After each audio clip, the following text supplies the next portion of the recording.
TVK கட்சி அவங்களோட தேர்தல் வாக்குறுதியில மகளிர் நலன பத்தி ஒரு சில ஸ்கீம் சொல்லியிருந்தாங்க இல்லையா? அதுல முதல் 3 முக்கியமான ஸ்கீம நான் ஒரு வீடியோலயே சொல்லியிருக்கேன். நீங்க போய் அந்த வீடியோ பார்க்கலன்னா பார்த்துட்டு வந்துருங்க. ரொம்ப முக்கியமான ஸ்கீம். 4வது ஸ்கீமா அண்ணன் சீர் திட்டம். அதாவது உங்களோட ஆண்டு வருமானம் 5,00,000க்கு குறைவா இருக்கணும். 5,00,000த்துக்கு கீழ இருக்கணும். அப்படி இருக்கிற அந்த வீட்ல இருக்கிற மணப்பெண், அதாவது ஒரு திருமணமாக போற பெண்ணுக்கு 8 கிராம், அதாவது 1 சவரன் தங்க நகையும், பட்டு சேலையும் வழங்கப்படும் அப்படின்ற மாரி அண்ணன் சீர் திட்டத்துல அறிவிச்சிருக்காரு. அதுக்கு அடுத்ததா தாய்மாமன் தங்க மோதிர திட்டம். தமிழ்நாட்டுல அரசு மருத்துவமனையில உங்களுக்கு குழந்தை பொறந்திருக்கு அப்படின்னா, அந்த குழந்தைக்கு தங்க மோதிரம், அந்த குழந்தைக்கு ரொம்ப சாஃப்ட்டான துணி, டயப்பர் உள்ளிட்ட அத்தியாவசிய பொருட்கள் அடங்குன மாரி ஒரு கிட்டு குடுப்பாங்க. இது தாய்மாமன் தங்க மோதிர திட்டம் சொல்றாங்க.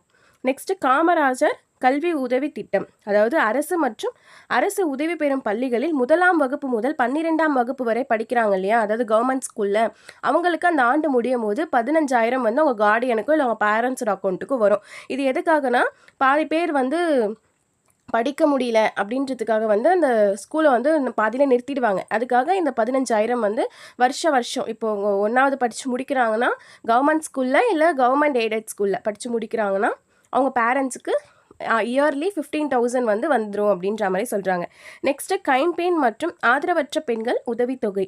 வறுமையில் வாடும் கைம்பெண் மற்றும் ஆதரவற்ற பெண்களுக்கு மாதமான உதவித்தொகை 3,000 ரூபாய் வழங்கப்படும் அப்படின்ற மாதிரி சொல்லியிருக்காங்க. நெக்ஸ்ட் சிங்கப்பெண்கள் மேம்பாட்டு திட்டம். அதாவது மகளிர் சுய உதவி குழுக்கள்லாம் வச்சிருக்காங்க இல்லையா? அவங்களுக்கு 5 லட்சம் வரை வந்து வட்டியில்லா கடன் வழங்கப்படும் அப்படின்ற மாதிரி சொல்லியிருக்காங்க. அண்ட் சிறு குறு தொழில்கள் செய்கிறாங்க இல்லையா? மகளிர் செய்வாங்க இல்லையா? சுய உதவிக்குழுக்கு திருப்பி செலுத்த தேவையற்ற வகையில் அந்த 5 லட்சம் ரூபாய் முதலீட்டு மானியமாக வழங்கப்படும் அப்படின்ற மாதிரி சொல்லியிருக்காங்க. அதுக்கப்புறம் தொடர்ச்சியாக 5 ஆண்டுகள் வந்து சிறப்பாக செயல்பட்டு வரும் மகளிர் சுய உதவிக்குழுக்கு வந்து 1 லட்சம் ரூபாய் வந்து ஊக்கமாக, அதாவது எப்படி சொல்கிறது, ஊக்கத்தொகையாக கொடுக்குறோம் அப்படின்ற மாதிரி சொல்லியிருக்காங்க. அதே மாதிரி மகளிர் சுய உதவிக்குழு தயாரிக்கும் பொருட்களை வந்து காமர்ஸ் மூலியமாக சர்வதேச அளவில் வந்து சந்தைப்படுத்தணும் அப்படின்ற மாதிரி சொல்லியிருக்காங்க. அதான் சிங்கப்பெண்கள் மேம்பாட்டு திட்டம் மூலியமாக இதெல்லாம் சொல்லியிருக்காங்க.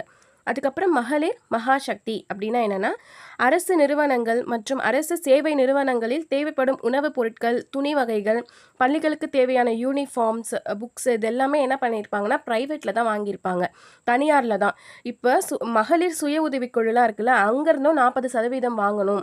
அதனால சிறு குறு தொழிலாளர்கள்லாம் அதனால மேம்படணும் அப்படின்றதுக்காக இந்த திட்டத்தை கொண்டு வந்திருக்காங்க. ஓகேங்களா? நெக்ஸ்ட் சிறப்பு தொழிற்பேட்டைகள். சென்னை, கோவை, மதுரை, திருச்சி, சேலம், வெள்ளூர், திருப்பூர், தஞ்சாவூர், தூத்துக்குடி, திருநெல்வேலி ஆகிய 10 நகரங்களில் பெண்களின் தேவைகளை முழுமையாக பூர்த்தி செய்யும் கடமைகளுடன் கூடிய சிறப்பு தொழிற்பேட்டைகள் அமைக்கப்படும் அப்படின்ற மாதிரி சொல்லியிருக்காங்க. இதுதான் டிவிகேல சொன்ன மகளிர் நலனோட முக்கியமான ஒரு 10 ஸ்கீம்ஸ். ஓகேங்களா? இந்த ஸ்கீம்ஸில் உங்களுக்கு எது பெஸ்ட்டுன்னு தோணுதோ அது கமெண்ட்டில் சொல்லுங்கள். இதே மாதிரி வேறு ஏதாவது ஸ்கீம் தெரிஞ்சுக்கணுன்னா சப்ஸ்கிரைப் பண்ணி வச்சுக்கோங்க.